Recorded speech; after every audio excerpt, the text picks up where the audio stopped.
Bonjour et bienvenue à tous sur i24 News. Vous regardez sur le web. Aujourd'hui au programme, on parlera de Twitter et de Facebook accusés de piratage par les chaînes de télévision françaises. On vous apportera les dernières nouvelles concernant le système d'exploitation Windows 10. Nous ferons comme chaque semaine un petit tour du monde des startups avec Sarah Koskiewicz. On vous parlera du grand retour du célèbre jeu Snake. Et on terminera comme tous les jours avec ces vidéos qui font le buzz sur la toile. TF1, France Télévisions, Canal+, M6 ont adressé avec l'aide de l'association de lutte contre le piratage un courrier au PDG de Facebook et Twitter. Le but, réclamer à ces réseaux sociaux des mesures de lutte contre la multiplication de vidéos pirates sur leur plateforme.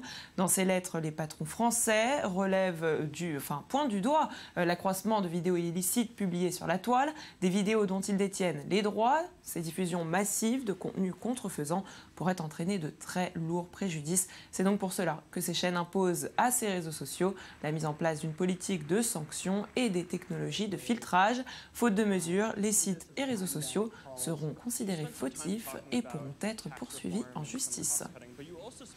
Et c'est officiel, Microsoft ne lancera plus de nouvelles déclinaisons de son célèbre système d'exploitation. La firme va basculer vers des mises à jour fréquentes. Windows 10, qui sortira l'été prochain, sera donc la dernière version majeure proposée, ce qui fera de Windows une plateforme évolutive qui bénéficiera d'innovations au fil de ses mises à jour. Une méthode qui s'apparente à ce que fait déjà la concurrence comme Mac OS X ou Google Chrome.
On peut le dire, Windows voit plus loin et Vincent Valade, le fondateur du site internet Emule Paradise, a été condamné, lui, mardi à 14 mois de prison avec sursis. Son site qui a été bloqué répertoriait des liens qui permettaient aux internautes de télécharger illégalement des films et des séries. Une affaire qui traîne depuis plus de 10 ans. À l'époque, le jeune homme avait à peine 20 ans.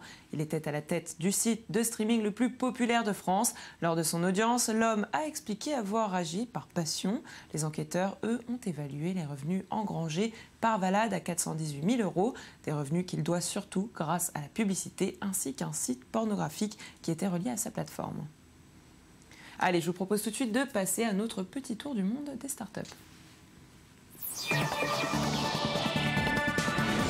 Et on passe donc à ce tour du monde des startups avec Sarah Koskiewicz. Bonjour. Bonjour Virginie. Alors Sarah, comme chaque semaine, vous sélectionnez pour nous les meilleures startups. Je l'espère et on va commencer avec Chip. On va commencer avec Chip qui nous vient de Californie. Je ne sais pas si ça vous dirait d'avoir un ordinateur portable pour 9 $. Mais si. Ah bah écoutez, avec plaisir. Donc pour 8 €, vous pouvez avoir Chip, le petit ordinateur qui tient dans la main. Mais en revanche, vous n'aurez pas d'écran, ni de clavier, ni de souris, ni de périphérique. Alors ça marche comment? Alors voilà, c'est juste finalement comme une mini-tour, on le voit sur les images. Il faut ajouter une batterie pour l'alimenter donc en électricité. Il y a pourtant des ports USB. Ça ressemble un peu à une Game Boy. C'est encore plus petit, vraiment, ça tient dans la main. Je ne sais pas si vous vous souvenez, on avait déjà parlé sur ce plateau de Raspberry Pi, qui est exactement la même chose, un des ordinateurs les plus petits du monde. En tout cas, Chip est sur Kickstarter a lancé une campagne le 7 mai. Ils ont déjà récolté $1 million. Je pense que ça va plutôt bien se passer pour eux. Ils en attendent combien? Ils en voulaient 50 000. Ils en ont 1 million. Il reste encore 2 mois. Chip sera vendu $49. C'est un petit gadget qui vaut $49. On peut le dire, c'est cheap. Hein. Voilà, comme son nom l'indique. Il dispose de ports USB, mais pas de ports HDMI. Il faudra les acheter à côté chez des vendeurs spécialisés. Et ça coûtera $10 à $15. Donc, ça fait un tout petit peu déjà monter élève le prix, l'addition. Il est indispensable d'avoir au moins un port HDMI en 2015. Donc, ça fait monter le prix entre $19 et $24. Ça se démarque des concurrents parce que vraiment, c'est vraiment petit, ça tient dans la main. On peut le connecter et le transformer en mini-ordinateur si vous ajoutez tous les périphériques. Ça a un autre coût, évidemment, mais en tout cas, avec $9, vous pouvez au moins avoir la tour. Un ordinateur à portée. Et c'est surtout bien quand on voyage, j'imagine. Voilà, c'est très bien. Ça se connecte en Bluetooth, évidemment. C'est intégré. Ça ne marchera que sur Linux, en revanche, ce qui est un choix du constructeur. On sera peut-être copié à l'avenir, j'imagine. Voilà, en tout cas, c'est le gros carton sur Kickstarter de la semaine. On continue, Sarah, avec une start-up qui nous vient cette fois de Tel Aviv. Voilà, on a choisi local avec Free, qui est une toute nouvelle façon d'écrire avec un petit stylo et lui également connecté en Bluetooth. Ouais. Ça nous permet d'écrire sur n'importe quel support, une chaise, une table, un mur, que sais-je encore, et c'est connecté à vos systèmes, donc iPod, iPhone. Écrire sans laisser de traces, hein, surtout voilà, précise. Oui, bien sûr. Donc c'est très bien pour les enfants, hein, mesdames et messieurs, 3D laser. Si ça vous intéresse, pour vos enfants, pour pouvoir écrire partout dans la maison. Voilà, c'est de la 3D laser, donc ça ne laisse pas de traces, ce n'est pas de l'encre. Et ça, connecté par Bluetooth, ça apparaît sur vos iPhones, tablettes. Pour l'instant, ça marche avec pas mal de sources externes. C'est compatible. Note, Office, Viber, c'est compatible avec beaucoup de Works également, beaucoup de programmes de logiciels d'écriture. C'est également un très gros carton sur Kickstarter. Ça coûtera un petit peu plus cher par contre. Ça coûtera $169. Oui, et ça permet. Ça vraiment utile. Moi personnellement, je n'avais pas l'utilité, mais j'imagine que si vous voulez. C'est des gens qui sont extrêmement connectés, qui ont plusieurs systèmes, qui ont envie d'écrire. C'est peut-être, en tout cas, c'est également un carton sur Kickstarter. Nous les aurons peut-être en plateau avec nous la semaine prochaine pour nous en parler directement. Je peux vous le dire. Eh bien, voici une bonne nouvelle, Sarah. Vous l'annoncez en plateau, ça fait plaisir. je vous dis des secrets. Et on passe tout de suite. On continue ? Ouais. Alors, cette fois-ci, c'est phone drone. Téléphone, drone. Les deux. Alors, c'est ça qui vient. Ça vient d'Idaho, aux États-Unis. C'est un téléphone dans un drone, mais je pense qu'avec des images, on comprendra un peu mieux. Alors, on regarde tout de suite.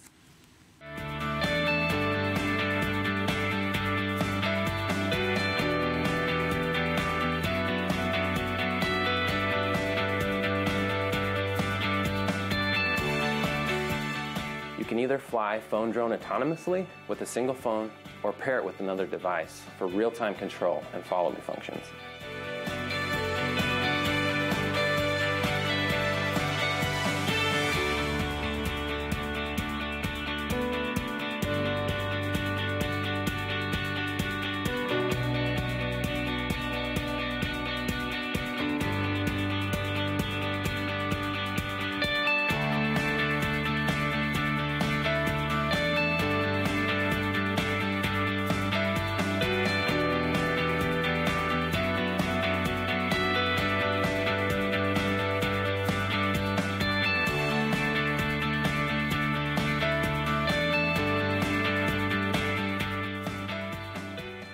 Donc finalement, c'est un téléphone fixé sur un drone.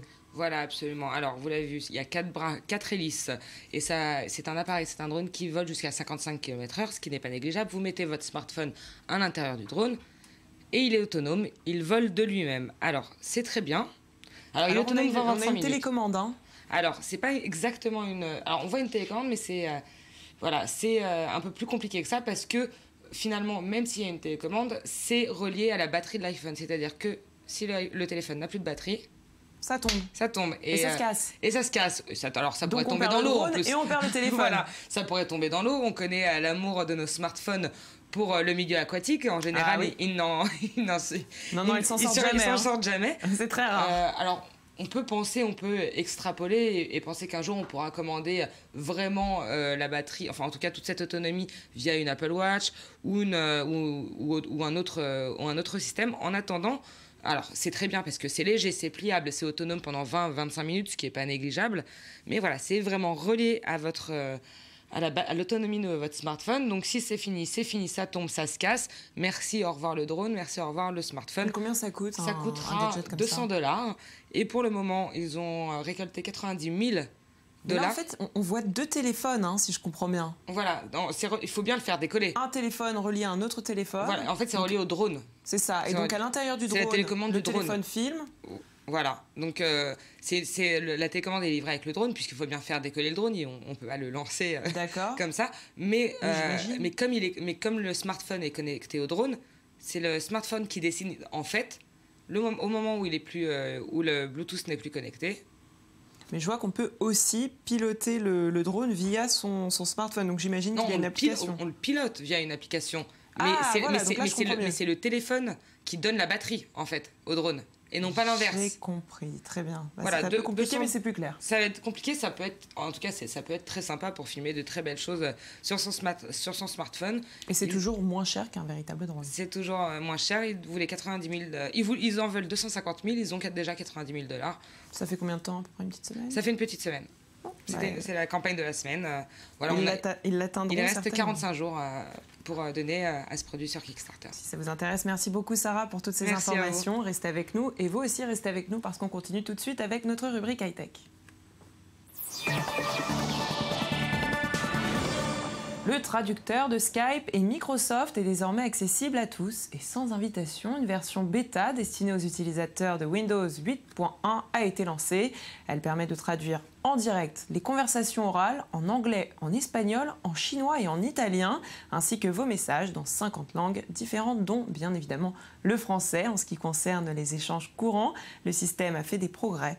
Oui, des progrès de taille puisqu'il permet désormais de démêler les homonymes grâce à ces méthodes de machine learning, apprentissage automatique. Regardez. Le produit a été lancé en décembre avec l'espagnol et l'allemand, mais le travail continue avec d'autres langues.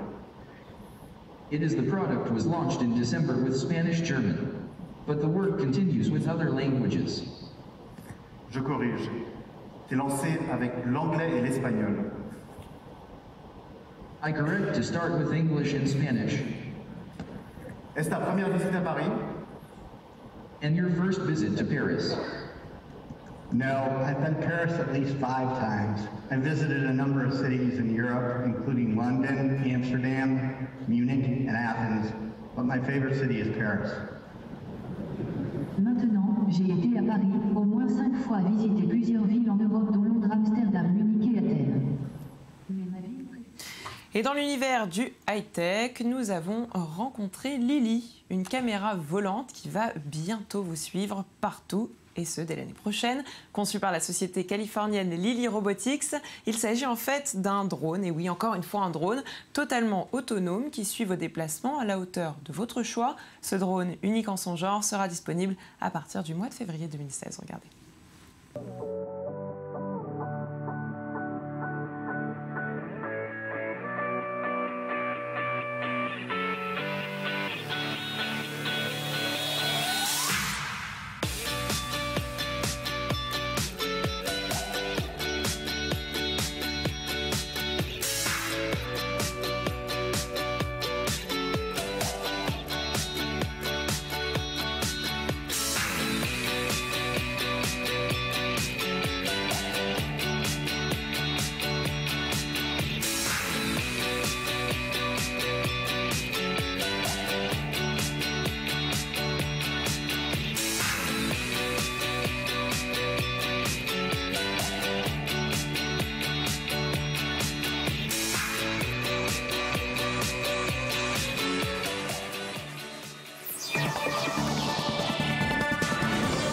Il est l'un des jeux les plus populaires de l'histoire des téléphones portables. Et oui, je parle bien évidemment de Snake. Snake qui fait son grand retour. Le jeu du serpent revient cette fois-ci sur vos smartphones dans une nouvelle version baptisée Snake Rewind, gratuite et disponible dès aujourd'hui. On doit ce comeback au créateur du jeu Taneli Armento, ancien ingénieur chez Nokia, et au studio de développement Rumilus Design. Voici un aperçu de ce que ça donne.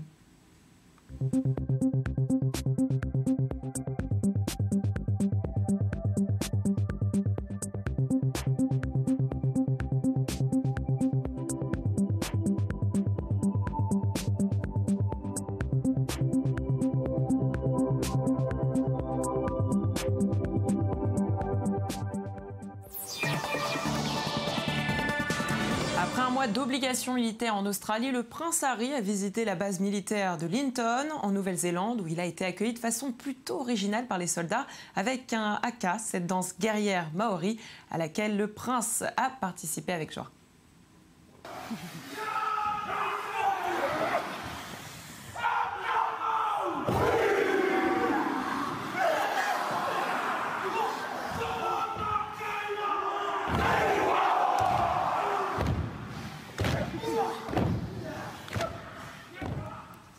Et c'est la fin de cette émission. Merci de nous avoir suivis. Rendez-vous sur notre page facebook.com/sur le web, le MAG Actu.